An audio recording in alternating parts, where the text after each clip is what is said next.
Hey guys, how's it going? Hope you're all well and welcome to another episode on the channel here. In this episode we're going to be doing top 5 teams to manage in football 2022 part 2, because the first part that we did, which we weren't going to do just necessarily parts, but we're going to do a part 2 because the first video was so successful. So thank you very much guys, you're absolute legends. So yeah, let's crack on and see who I chose.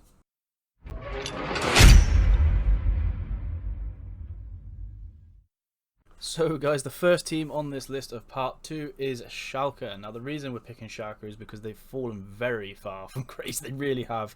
You know, that this was a team that were pumping out talent galore. I'm sure their youth academy is still pretty good, even though they have been demoted into the second tier of German football. However, like I said, they've lost a lot of their best players over the last few seasons. You know, they lost this summer window, they've lost McKennie, Serda, Kabak, you know.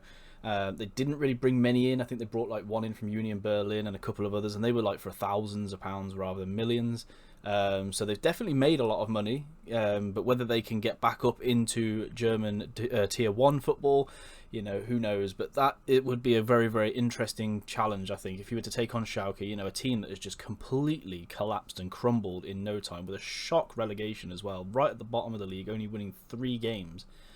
I think they would be a very, very good challenge to take on and see whether you can, you know, get them back up to where they kind of were, and maybe even further, and then maybe sort of get those youth players back in, because they've lost a lot of good players over the years. You know, some of the names that you can sort of think of as, like, you know, Draxler, I think Sane was the one that went to Man City from Schalke, if I'm not mistaken. You know, so they've lost a hell of a lot of good players over that course of time. So yeah, that's the reason they're on the list, because they've just completely fallen from, like, you know, top tier football straight down out of nowhere in a way. Clearly they're struggling financially because they're not able to buy, but they are selling for millions. So yeah, it'd be an interesting challenge to take on, and that is why they are on the list. So guys, number 2 on the list is RB Leipzig. Now the reason I'm picking Leipzig is, number 1, every time I've managed them, they've been super, super fun. One of my favourite saves in FM in the last 3 games. They've just been absolutely awesome to play as.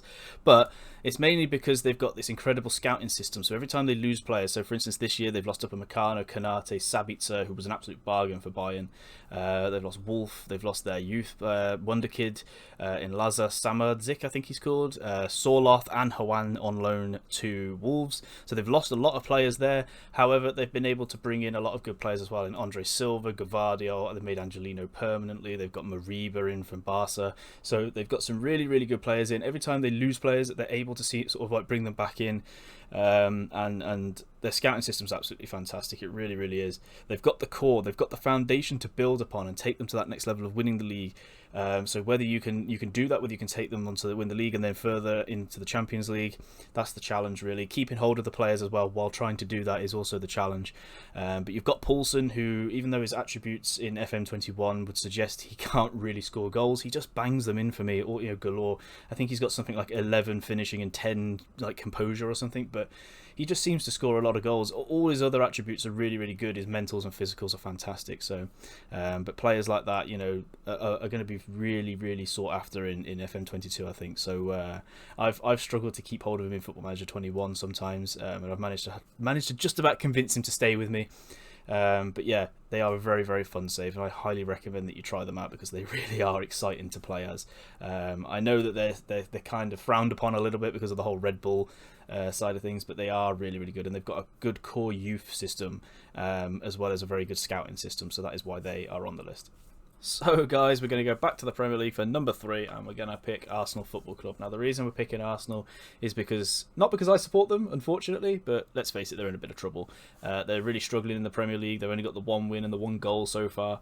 I can see a lot of their players are going to lose a lot of current ability as well. I think I can see all the attributes of like Aubameyang, Lacazette going down, Xhaka even. Yes, they've made some very, very good signings. They do have a good core youth, and they have brought a lot of good young players in, but they haven't really brought anybody in that, you know, are going to solve their current issues. So that's the challenge really, is whether you can bring in like your own players. What's their transfer budget going to be? I would imagine quite low after they've spent over 150 mil or something like that. So that's going to be interesting to see what their transfer fee is, or transfer budget is, sorry, what their wage budget's going to be. Their wage budget should be fairly high, in all fairness. In real life it's still one of the highest in Europe. It's actually still operating, weirdly enough, on a Champions League budget, maybe a Europa League now, but not so long ago it was a Champions League budget. And there's one player in particular. They've got, like, we go back to the youth. They've got obviously, like, your Sakas, your Smith Rowes, and what have you. They do have a lot of good young players in the club. They've got that core, of youth. They've got a little foundation to sort of build upon, similar to Leipzig. But there's one player I want to see in particular. There's a guy called Charlie Patino.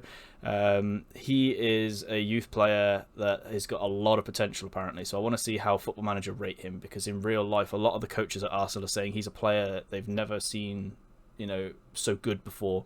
And when that's quite a bold statement, really, considering the amount of youth players that have come through the club. Well, I want to see how he progresses, really. I want to see how he does. I believe Arteta's actually pondering now whether he makes a debut with him. So let's hope so, because I want to see what he's like in real life as well as in the game. But the main reason to pick them is because they are, in a lot of trouble. They've got obviously some money because they've spent it. They've spent a lot of money on signings, with Tomiyasu coming in, Odegaard coming in, Ramsdale, Lokonga, and Tavares. There's a lot of young players that have come in. They didn't sign anyone over the age of 23, but it doesn't. I mean, I think the main problem with Arsenal at the moment is leadership. That's the main issue with them in real life. It's not about the talent necessarily. It's about someone who's going to grab them and not throw them about, but you know what I mean, going to tell them what to do and get a bit aggressive with some of the players. And basically they just need leadership, I think. The talent is there, the core is there, the foundation is there to build upon. And it's whether you guys can sort of take them back into that top 4 team, even top 6, and maybe even title challengers once more. So that is why they are on the list, and it's definitely not because I support them. So guys, number 4 on the list, we're going to go with Lille. Now the reason we're going with Lille is because obviously they won the season last season, they won the league, sorry. This season, can you retain it again? It's going to be hugely difficult with the transfer window that PSG have had. PSG have had one of the best transfer windows in world football this summer.